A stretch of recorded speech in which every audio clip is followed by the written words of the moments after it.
Abra sua Bíblia no livro de 1 Reis, capítulo 12. 1 Reis, capítulo 12. Versículos 25 até o 33 será a nossa leitura bíblica.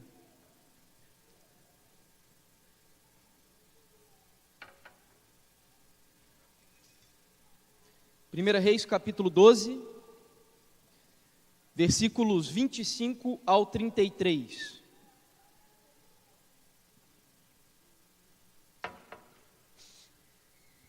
Diz assim a palavra do Senhor. Jeroboão edificou Siquém, na região montanhosa de Efraim, e passou a residir ali. Dali edificou Penuel. Disse Jeroboão consigo: agora tornará o reino para a casa de Davi. Se este povo subir para fazer sacrifícios na casa do Senhor, em Jerusalém, o coração dele se tornará a seu senhor, a Roboão, rei de Judá. E me matarão e tornarão a ele, ao rei de Judá. Pelo que o rei, tendo tomado conselhos, fez 2 bezerros de ouro e disse ao povo: basta de subirdes a Jerusalém. Vês aqui os teus deuses, ó Israel, que te fizeram subir da terra do Egito. Pois em Betel, um em Betel e outro em Dan. E isso se tornou um pecado, pois que o povo ia até Dan, cada um para adorar o bezerro. Verso 31. Jeroboão fez também santuários nos altos, e dentre o povo constituiu sacerdotes que não eram dos filhos de Levi. Fez uma festa ao 8º mês, no dia 15º do mês, igual à festa que se fazia em Judá, e sacrificou no altar. Semelhantemente fez em Betel e ofereceu sacrifícios aos bezerros que fizera. Também em Betel estabeleceu sacerdotes dos altos que levantara. No 15º dia do 8º mês, escolhido a seu bel prazer, subiu ele ao altar que fizera em Betel e ordenou uma festa para os filhos de Israel. Subiu para queimar incenso. Até aí. A primeira etapa do período monárquico do povo de Israel termina com o famoso rei Salomão. Quando Salomão morreu, a profecia de Aías se cumpriu.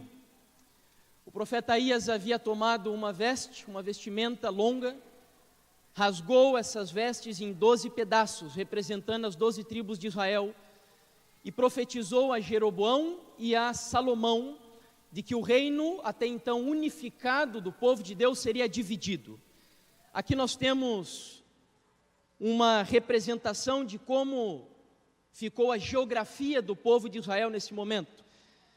O reino do sul abaixo em laranjado e o reino do norte acima em azul. O reino do sul ficou conhecido como o reino de Judá e era habitado por 2 das 12 tribos de Israel.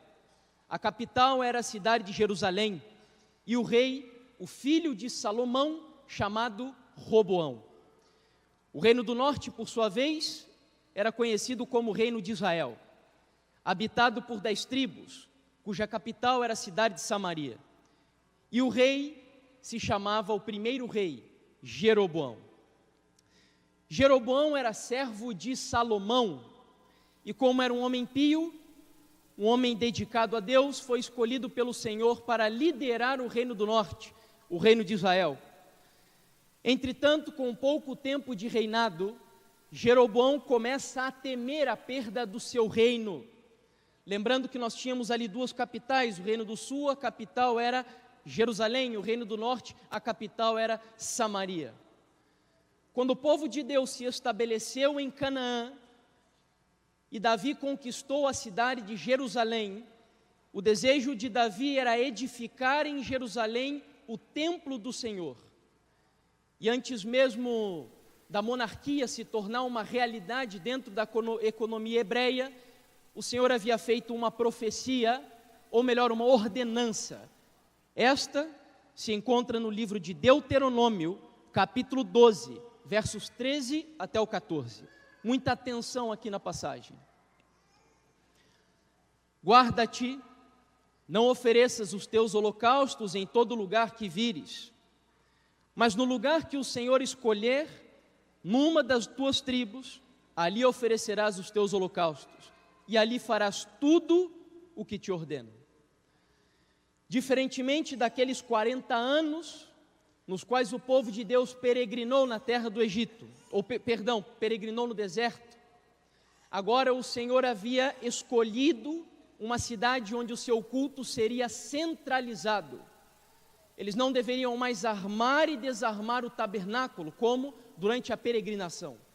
Jerusalém agora era o único local para o qual todas as 12 tribos, pelo menos 7 vezes ao ano, deveriam se deslocar para aquela região.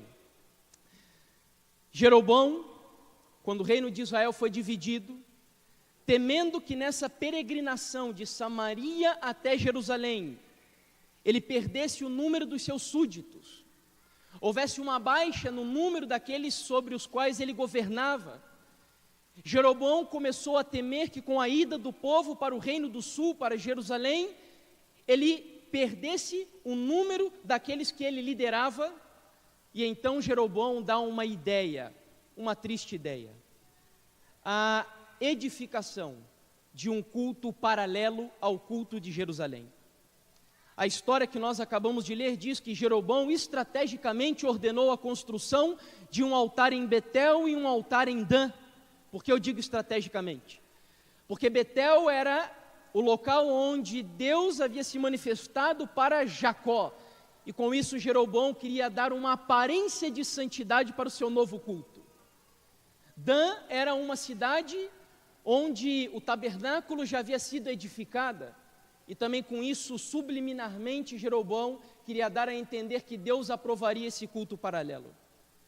Nós vimos que a história diz que Jeroboão ordena a confecção de 2 bezerros de ouro. Finalmente, o texto também diz que Jeroboão ordena os seus próprios sacerdotes. Você vai se lembrar que Deus havia ordenado que das 12 tribos, apenas uma delas foi separada para o serviço sacerdotal. Você lembra qual era? A tribo de Levi. Mas Jeroboão agora começa a ordenar sacerdotes a seu bel prazer, como diz o texto bíblico. E é esse de verdade o trecho que mais me chama a atenção. Jeroboão não estava preocupado aqui agora em fazer a vontade do Senhor, mas ele estava preocupado em atingir os seus números, as suas metas, os seus objetivos, e para chegar a esse alvo, ele estava disposto a sacrificar até mesmo a vontade de Deus. Bom, queridos, com a introdução partindo dessa história, eu concluo que, sem sombra de dúvidas, a Bíblia revela que o grande conflito entre fazer o que eu penso ser melhor e o que Deus ordena que deve ser feito, talvez seja uma das maiores dificuldades do povo de Deus ao longo da sua trajetória aqui na terra.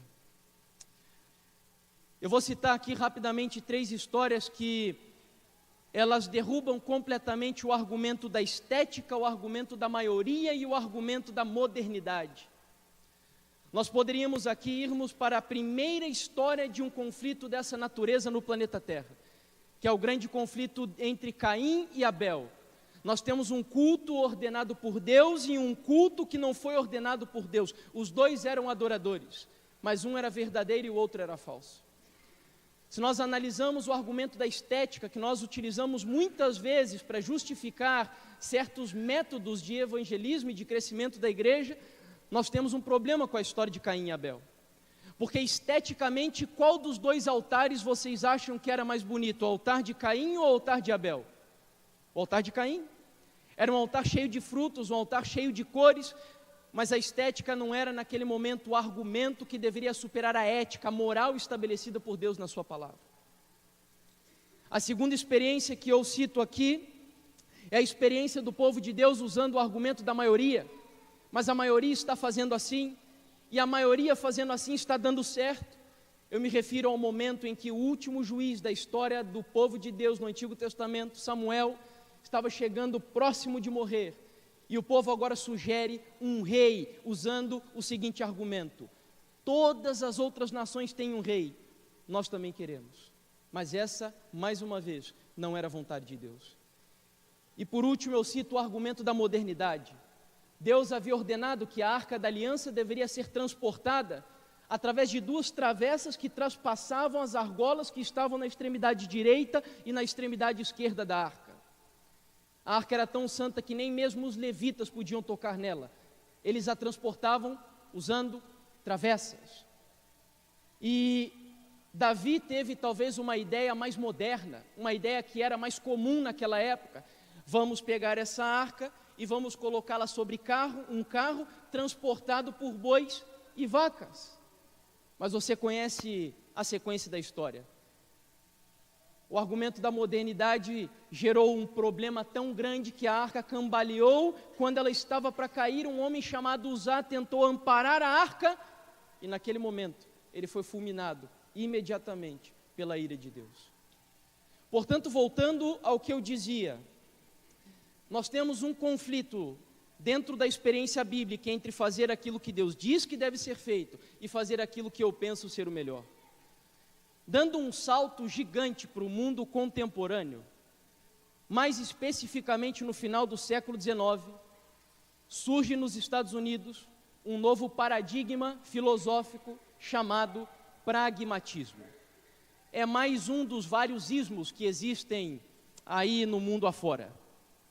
O pragmatismo, ele foi idealizado especialmente por esses três homens que vocês veem aí. O primeiro, um filósofo chamado Charles Peirce, o segundo, um psicólogo, William James, e o último, um jurista, Oliver Wendell. Mas o que é o pragmatismo? E o que tem a ver com o que estamos aqui apresentando nesse momento? Os pragmáticos não estão preocupados exatamente com a verdade, mas com aquilo que funciona. A preocupação do pragmatismo não é exatamente com o meio, mas sim com o fim. Algo só é verdadeiro na visão dos pragmáticos se o resultado for positivo. Essa é a ideia, em curtas palavras, do que seria a filosofia pragmática. Em síntese, os fins justificam os meios. Essa é a ideia do pragmatismo. Se o resultado é positivo, se o fim foi alcançado, então os meios acabam justificando o resultado final. Por isso que para eles não importa tanto o conceito de verdade. Na visão dos pragmáticos, verdade é aquilo que gera, que produz resultado. Tudo aquilo que não produz resultado não é verdadeiro. Bom, eu sempre costumo dizer que se essas ideias permanecessem apenas no meio acadêmico, não teria tanto problema, até mesmo porque na nossa vida mesmo nós somos pragmáticos. E o pragmatismo não é tão problemático assim como alguns, por vezes, tentam dizer. O problema do pragmatismo é quando ele é utilizado ou praticado sem princípios que o norteiem e o orientem. E eu vou citar um exemplo aqui para vocês, por exemplo, do mercado publicitário. Uma das leis da publicidade diz que eles devem incentivar a pessoa a comprar aquilo que ela não precisa com o dinheiro que não tem para se mostrar a pessoas que ela nem conhece. Essa é uma grande lei da publicidade. Então, para alcançar esse objetivo, eles vão fazer de tudo e eles vão sacrificar, por vezes, até mesmo princípios morais. Eu vou mostrar uma imagem, uma peça publicitária aqui para vocês rapidamente e eu vou passar nela rapidamente, porque a imagem não é assim tão propícia para deixarmos aqui na igreja, mas essa é uma peça publicitária que trabalha a venda de cerveja, e eles usam o símbolo da mulher para incentivar os homens, principalmente, a consumir esse produto. Pergunto, produz ou não produz resultado? O resultado é ou não é positivo, sim ou não? Mas vocês acham que é ético esse tipo de publicidade? Com certeza que não. Então, o pragmatismo nem sempre ele é problemático, mas o problema do pragmatismo é quando ele suplanta, é quando ele é utilizado ignorando completamente os princípios que estão aqui nesse livro sagrado. Infelizmente, queridos, a igreja cristã há algum tempo começou a flertar com a filosofia do pragmatismo. E infelizmente a igreja cristã evangélica hoje brasileira e talvez a igreja cristã evangélica mundial, seguindo os métodos pragmáticos apresentados por esses pensadores que vimos aí no século XIX, começaram a converter a igreja em supermercados, preocupados agora apenas em oferecer aquilo que o seu público se agrada. Como nós vamos aos supermercados e escolhemos o produto que melhor nos agrada na prateleira, nós temos igrejas hoje que perguntam o que mais agrada ao seu consumidor. Do que você gosta? Dinheiro? Então nós temos a teologia da prosperidade. Do que você gosta? De milagres? Nós temos igrejas centralizadas em milagres e curas. Do que você gosta? De misticismo? Nós temos igrejas que vão centrar a sua teologia em batalhas espirituais. Mas aí também temos aquelas que centralizam a sua teologia nos jovens. Do que você gosta, jovem? De reggae, de hip hop, de funk, de skate, de surf. Então nós temos igrejas cujo objetivo é alcançar exatamente esse público, não preocupadas em fazer a vontade de Deus que está escrita na sua palavra. As igrejas hoje estão se apresentando para a sociedade pragmática do século 21 como restaurantes. Sabe quando isso começou? Com um homem chamado Donald McGavran, mais ou menos lá no ano de 1930.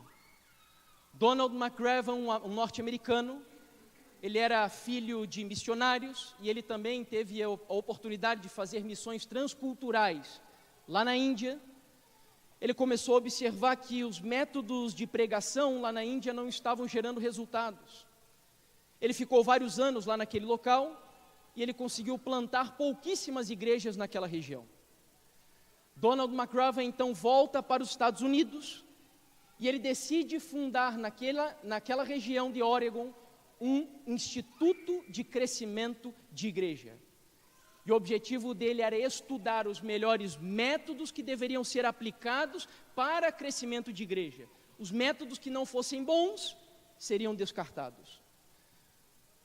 A ideia de Donald McGavran surtiu tanto efeito que ele foi convidado para uma universidade norte-americana, a Universidade de Fulham, na Califórnia, e ali ele uniu-se com essa universidade e eles fundaram o principal, talvez principal instituto de crescimento da igreja da história do planeta Terra. E ali um dos maiores discípulos de Donald McGavran influenciaria muitas igrejas a aplicarem esses métodos pragmáticos para produzirem o seu crescimento. Eu me refiro a Peter Wagner. Bom, o discípulo de Donald McGavran cita as palavras do seu próprio discipulador, e eu gostaria que você prestasse atenção aqui no que ele vai dizer. Criamos métodos e políticas missionárias à luz do que Deus abençoou e à luz daquilo que Ele obviamente não abençoou. A indústria chama isso de modificar operações à luz da realimentação. Nada atrapalha tanto as missões transculturais quanto os métodos, instituições e políticas que deveriam atrair as pessoas a Cristo, mas não fazem. Que deveriam multiplicar as igrejas, mas não o fazem. E ele segue dizendo: se um método não contribui para a glória de Deus e para a expansão da igreja de Cristo, jogue-o fora e arranje algo que o faça. Quanto aos métodos, somos ousadamente pragmáticos. Ele conclui dizendo que a doutrina é algo diferente. Ou seja, Donald McGavran sugere aqui a ideia de que os métodos de evangelismo, os métodos de crescimento da igreja não devem ser pautados nas doutrinas da palavra do Senhor. E aí está o grande perigo. Porque daí vale tudo, irmãos. Vale absolutamente tudo. Se os fins justificam os meios, se a igreja está crescendo, se a igreja está multiplicando, ampliando, e eu já me adianto em dizer, os métodos pragmáticos são bons. Os métodos pragmáticos de crescimento de igreja têm produzido igrejas, mega igrejas nos Estados Unidos da América. Eu tenho certeza que vocês aqui já ouviram falar de Rick Warren. É um best-seller aí no mundo e também aqui no Brasil. E ele tem uma igreja que segue a doutrina do pragmatismo literalmente. Um outro homem que é George Barna, também um best-seller brasileiro e mundial, diz o seguinte, no livro Marketing the Church: é crucial termos em mente o princípio da comunicação cristã. O auditório e não a mensagem é soberano. Se nossa pregação almeja fazer com que as pessoas parem em meio a uma agenda confusa e reflitam sobre o que lhes estamos dizendo, nossa mensagem terá de se adaptar às necessidades do auditório. Você consegue concordar com isso? Será que é correto a mensagem se adaptar às necessidades do auditório e fazer o auditório soberano da mensagem? É isso que o pragmatismo sugere. Nós sacrificamos agora, por exemplo, verdades bíblicas que anunciam o juízo, que anunciam o lago de fogo, que apontam o ser humano como pecador miserável, carente da graça e da misericórdia de Deus, para oferecer ao povo cultos existenciais.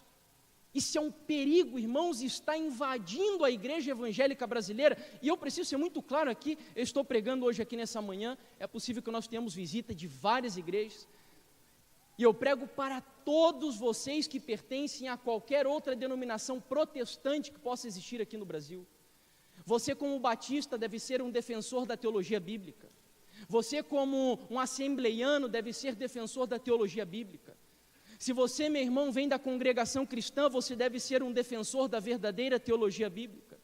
E pode ter certeza que a tua igreja está sendo ameaçada por esses métodos também, perigosos, que estão tentando produzir um culto paralelo ao verdadeiro culto que foi estabelecido pelo Senhor. E eu quero mostrar aqui para você agora algumas evidências do que está acontecendo no Brasil. Uma das maiores igrejas, antes de comentar da igreja, eu queria comentar isso daqui. Creio que vocês já ouviram falar, alguns talvez, nem todos, de uma festa para jovens que acontece em alguns lugares do mundo. Até onde eu sei, na Bélgica, nos Estados Unidos e no Brasil, chamada Tomorrowland, em uma tradução livre e literal, a Terra do Amanhã. Essa festa é regada a símbolos da nova era, pirotecnia, luzes, fogos, muita música eletrônica, sexo e drogas. É uma festa mundana e secular. Mas uma das maiores igrejas, uma das 5 ou 6 maiores igrejas aqui do Brasil, ela, se utilizando de métodos pragmáticos, eu encontrei essa notícia recentemente no site do G1 da Rede Globo.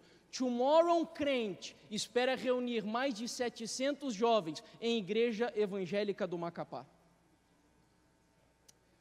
Agora, preste muita atenção no argumento que é utilizado, primeiro pelo líder jovem, chamado Victor Valentim, um jovem de 19 anos de idade.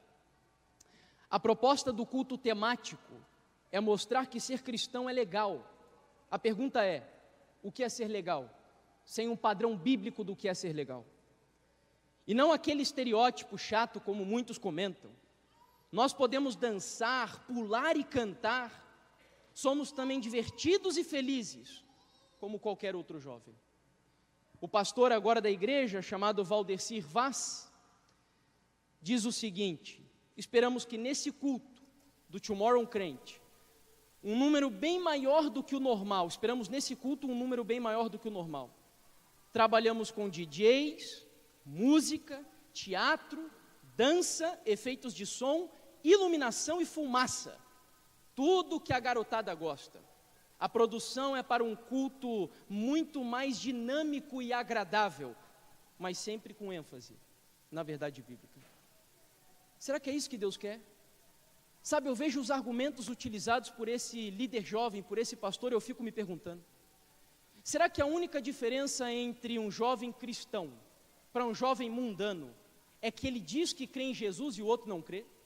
Nós fazemos o que eles fazem, falamos o que eles falam, vamos aos lugares que eles vão, comemos o que eles comem, fazemos tudo igualzinho a eles, e pela única razão de dizer, eu creio em Jesus, eu vou ser salvo, e aquele jovem vai se perder? Isso é um perigo. Note que ele deixa para o finalzinho o argumento de que o objetivo é a mensagem bíblica. Será mesmo?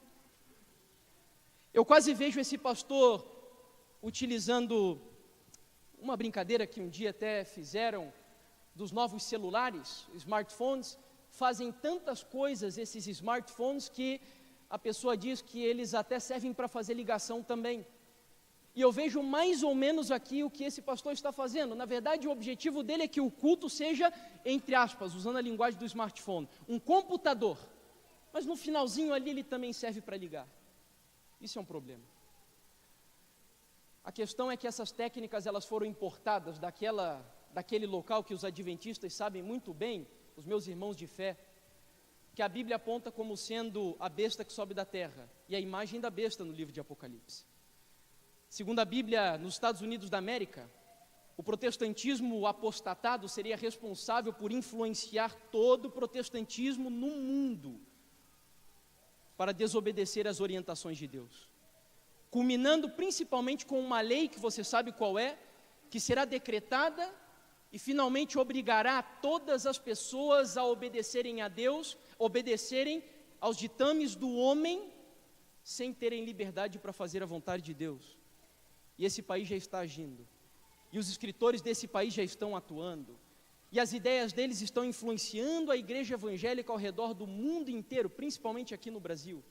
Nós somos alvos fortíssimos do pragmatismo norte-americano. Eu falava de Donald McGavran, e aqui nós temos um exemplo de uma das igrejas que aplicou os métodos dele lá nos Estados Unidos. Eu aconselho e recomendo esse livro que você vê aí à minha esquerda, chamado Com Vergonha do Evangelho, de John MacArthur. Eu recomendo principalmente para todos os líderes aqui da igreja, anciãos, diáconos, diretores de departamento, especialmente diretor de jovem. É um livro facinho de conseguir da editora Fiel.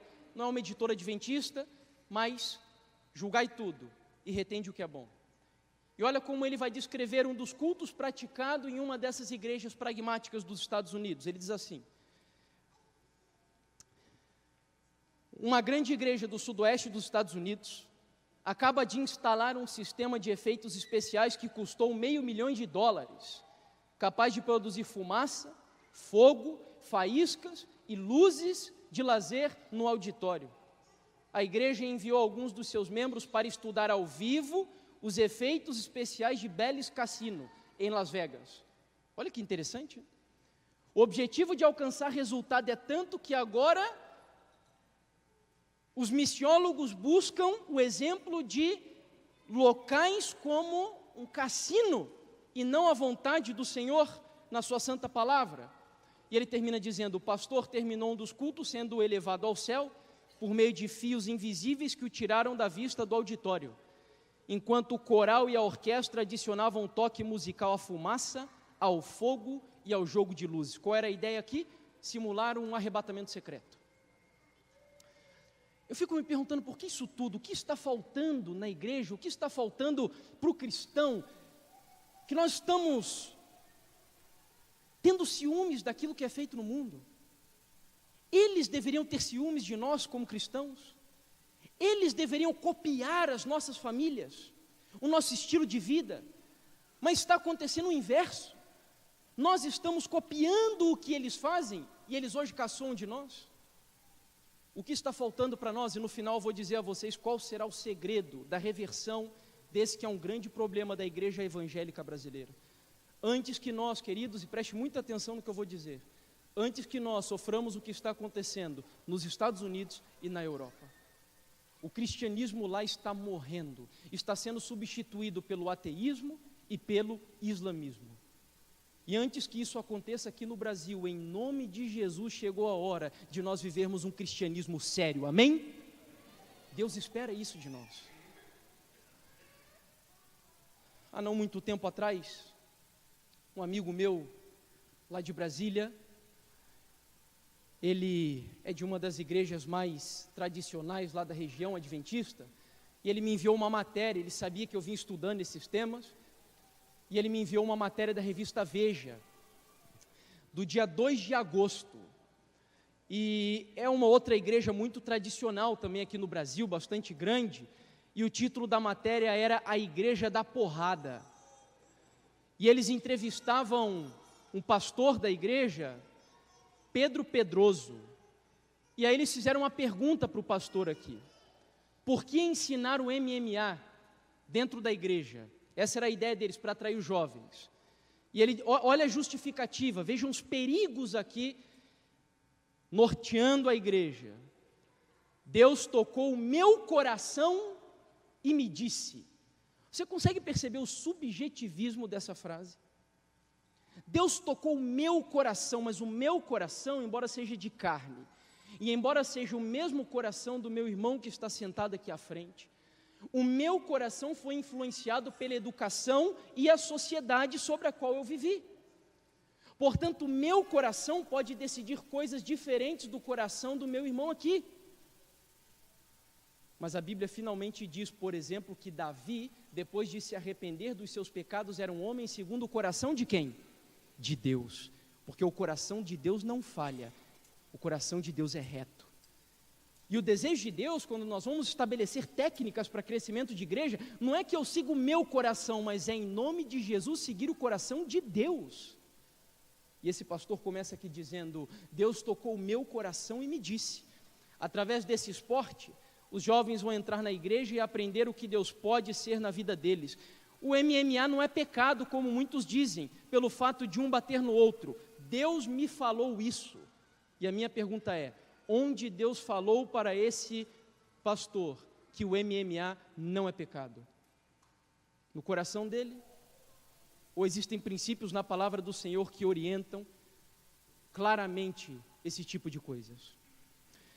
A segunda pergunta, ainda mais assustadora: o que os fiéis pensam disso? O pastor disse assim: antes de o rock entrar na igreja, ele era do capeta. Nós tiramos o rock do capeta, aleluia, agora o rock é bênção. A maquiagem e o batom também eram do diabo e a gente tomou dele.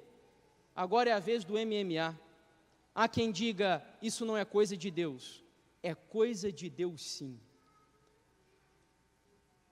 Sabe, eu vejo essas coisas e eu fico me perguntando: quando será que nós vamos então, seguindo esse tipo de argumento, ver estilos de música como os da Anitta e o do Pablo Vittar sendo tocados dentro da igreja? Que afinal de contas faz parte da cultura. É muito perigoso esse tipo de argumento, queridos. Nós precisamos ter muito cuidado. Deus nos colocou para resguardar, para levantar a bandeira ensanguentada do príncipe Emanuel numa geração terrível como essa que vivemos. E falando de geração terrível, isso não é novo. Lá no século XIX, como eu disse, que começou a fervilhar essas ideias pragmáticas, alguns pregadores já tentaram introduzir essas técnicas dentro da igreja, e Deus levantou um homem lá na Inglaterra chamado Charles Spurgeon, um homem fantástico, um homem que quase sozinho, batista, ele se levantou fortemente contra esse tipo de métodos que estavam sendo introduzidos na igreja. E olha só o que ele vai dizer, por exemplo, escrevendo lá naquela época, no ano de 1887, presta muita atenção no ano, porque é o ano em que Ellen White estava viva, e ela também presenciou esse tipo de coisas entrando na igreja, e ela também escreveu advertindo sobre isso. E Spurgeon vai dizer o seguinte: o fato é que muitos gostariam de unir igreja e palco, baralho e oração, danças e ordenanças. Se nos encontramos incapazes de frear essa enxurrada, podemos ao menos prevenir os homens quanto à sua existência e suplicar que fujam dela. E ele termina dizendo: quando a antiga fé desaparece e o entusiasmo pelo Evangelho é extinto, não é surpresa que as pessoas busquem outras coisas que lhes tragam satisfação. Na falta de pão, se alimentam de cinzas. Rejeitando o caminho do Senhor, seguem avidamente pelo caminho da tolice. Ellen White, como eu disse, falando sobre o mesmo tema no livro Mensagens Escolhidas, volume 2, páginas 18 e 19, diz assim: nova ordem de coisas entrou no ministério. Há desejo de moldar-se segundo outras igrejas, e simplicidade e humildade são quase desconhecidas. Os ministros jovens procuram ser originais e introduzir ideias e planos novos para o trabalho. Alguns iniciam reuniões de reavivamento, trazendo assim muitos conversos para a igreja. Passada, porém, a emoção, onde estão os convertidos. Não se vêem arrependimentos e confissões de pecado.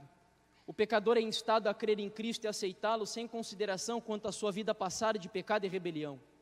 O coração não é quebrantado, não há contrição de alma. Os supostos conversos não caíram sobre a rocha, Cristo Jesus. O último exemplo que eu queria dar aqui de métodos pragmáticos que hoje especialmente estão sendo utilizados na nossa geração é a cultura pop. Muitos estão fazendo uso da cultura pop, justificando que essa cultura atrai a juventude. E o que eu me refiro à cultura pop? Por exemplo, nós temos visto igrejas hoje que estão alugando auditórios, que estão nos seus retiros espirituais, dentro da própria igreja, tematizando a igreja, tematizando as programações com filmes da cultura pop, como Os Vingadores, Game of Thrones, um seriado regado à prostituição, à violência, The Walking Dead e, pasmem, até mesmo o famoso 50 Tons de Cinza, irmãos. Creio que a maioria aqui conhece o Michelson Borges. O Michelson Borges, ele mesmo se declara como um ex-nerd, viciado em histórias e quadrinhos. Aqui está uma foto dele, olha só, antes da conversão. Histórias de quadrinhos de super-heróis, cinéfilo e etc. Ele era um verdadeiro defensor e viciado da cultura pop. Ele recentemente publicou no seu blog Criacionismo um artigo cujo título era Os Fãs da Cultura Pop. E eu tirei só um trechinho desse artigo que ele escreveu e eu gostaria de compartilhar com vocês o ponto de vista apresentado por ele. Para quem não sabe, Michelson Borges hoje, ele é editor da revista Vida e Saúde. Foi recentemente ordenado ao ministério pastoral, mas já serve à igreja há vários e vários anos. O Michelson Borges, por exemplo, é escritor do livro do Impacto e Esperança nesse ano. Então é um homem, pastor de respeito dentro da nossa igreja. E ele vai dizer o seguinte sobre esse tema: quando me converti, entendi que precisava abandonar os filmes a que eu assistia, os quadrinhos de super-heróis que eu lia e as músicas do tipo rock que eu ouvia. Precisei, com a ajuda de Deus, refinar os meus gostos e as minhas preferências e adotar critérios bem definidos para consumo da mídia. Hoje, estamos passando a mão na cabeça dos jovens e dizendo que eles podem assistir a tudo o que quiserem, desde que extraiam dali conteúdos espirituais. Para essas pessoas mais fãs e geeks do que cristãos, parece que o diabo não existe. Nada é ruim se te faz feliz. Palavras extremamente verdadeiras ditas por ele. Queridos, tenho 29 anos, dentro da faixa etária da igreja ainda sou considerado jovem, mas o meu primeiro encontro com Cristo aconteceu quando eu tinha 16 anos de idade, não foi ainda na igreja adventista do sétimo dia. Mas eu venho de um lar onde o meu pai e a minha mãe não seguem a minha fé, eu sou o único adventista da minha família. Inclusive o único protestante da minha família. Mas quando a mensagem do Evangelho chegou para na minha vida, eu não precisei que a igreja onde eu congregava mudasse para que eu sentisse prazer de congregar ali naquela igreja. Vocês me veem assim hoje, mas não imaginam o que eu era no passado. Eu costumo dizer que eu era uma árvore de Natal com pernas. Eu andava muito enfeitado, era brincos na orelha, cabelo pintado, calças como os maloqueiros de Curitiba. Era assim o meu jeito. Até que o Evangelho chegou para a minha vida e me encarou, e Deus me mostrou dizendo: Jefferson, eu quero que você mude para você refletir a minha glória dentro de você e fora de você. E para a honra e glória de Deus, Ele me mudou e ainda segue mudando a minha vida até que Cristo venha. Esse é o desejo do Senhor. A igreja não tem que mudar, somos nós que precisamos mudar. E eu tenho certeza que quando nós entendermos isso e vivermos o verdadeiro Evangelho, queridos, a igreja do JuVV vai ficar pequena. Tamanha quantidade de pessoas que será atraída pelo poder da pregação da palavra através de vidas e de bocas que frequentam essa igreja. Esse é o desejo do Senhor. Bom, eu vou me encaminhar aqui para o final. Vejam essa frase de John MacArthur, eu acho fantástico. O John MacArthur, para quem não sabe, ele é um pregador evangélico. Eu discordo da maioria das doutrinas que ele crê, mas ele é um homem que tem procurado seguir uma teologia reformada, uma teologia puritana. Como disse, não creio na maioria das doutrinas que ele ensina, mas no que diz respeito a princípios morais, a ética cristã, ele é um homem sério.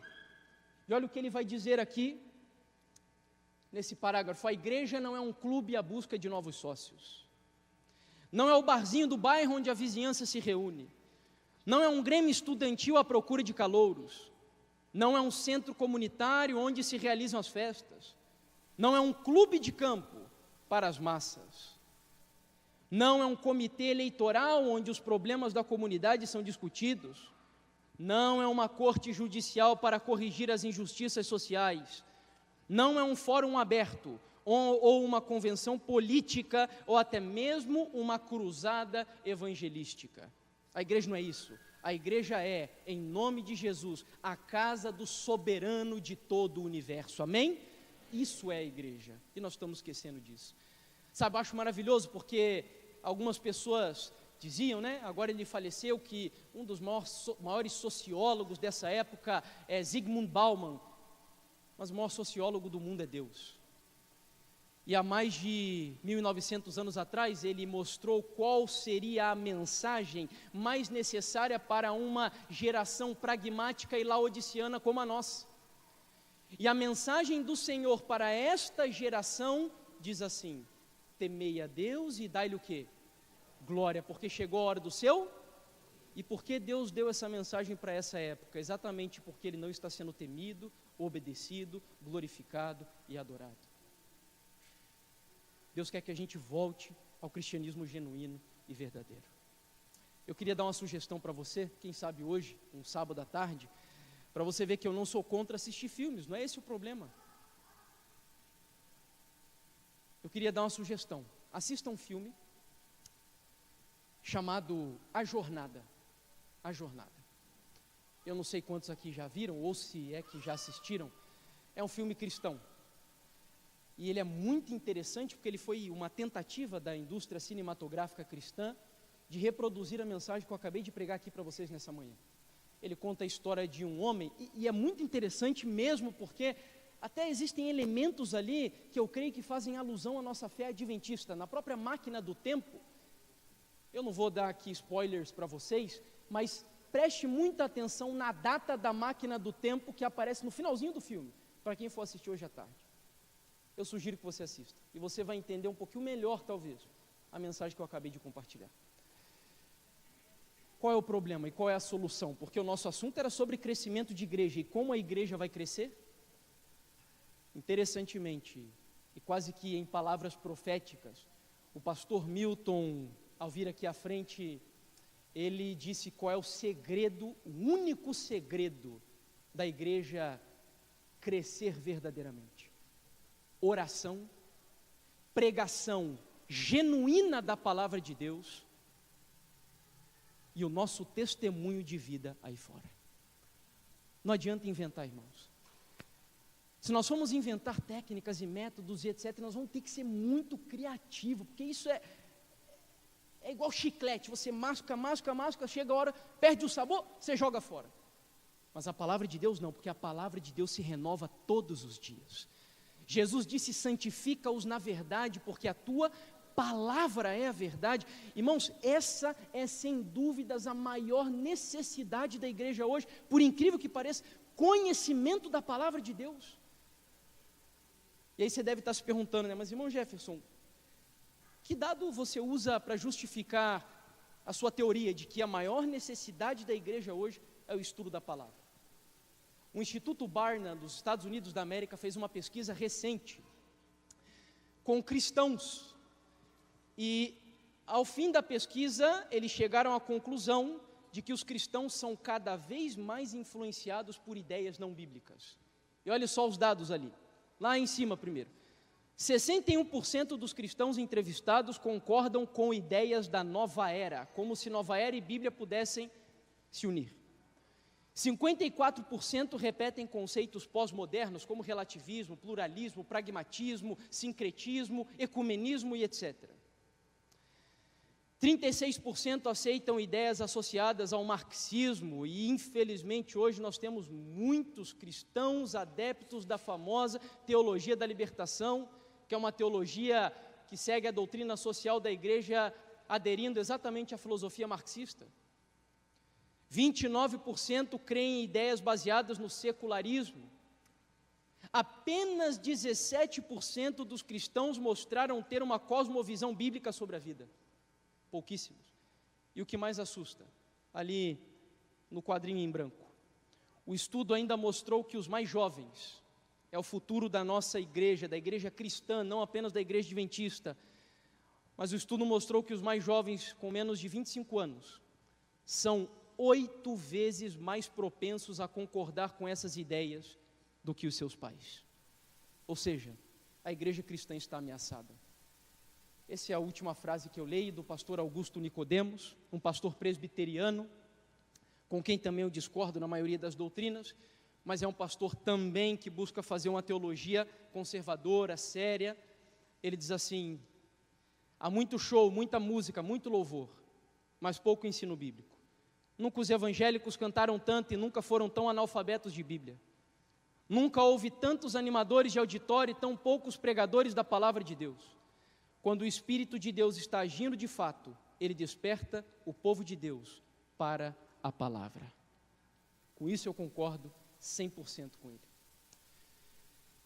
Meus queridos, eu volto a repetir. A pregação da palavra vai fazer a igreja crescer de maneira avassaladora.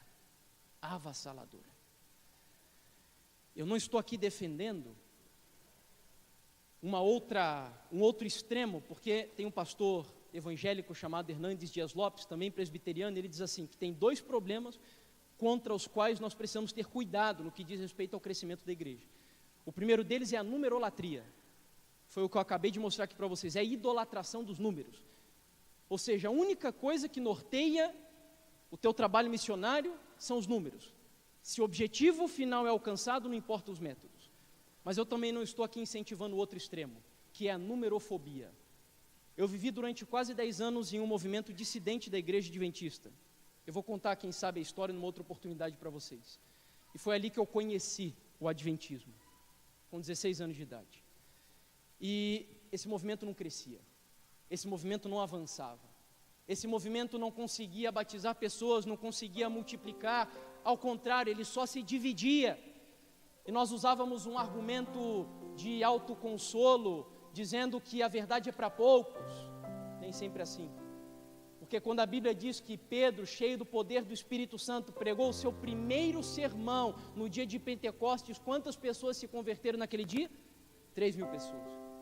Poucos dias depois, numa outra pregação dos discípulos, mais 5.000 pessoas foram batizadas. Por quê?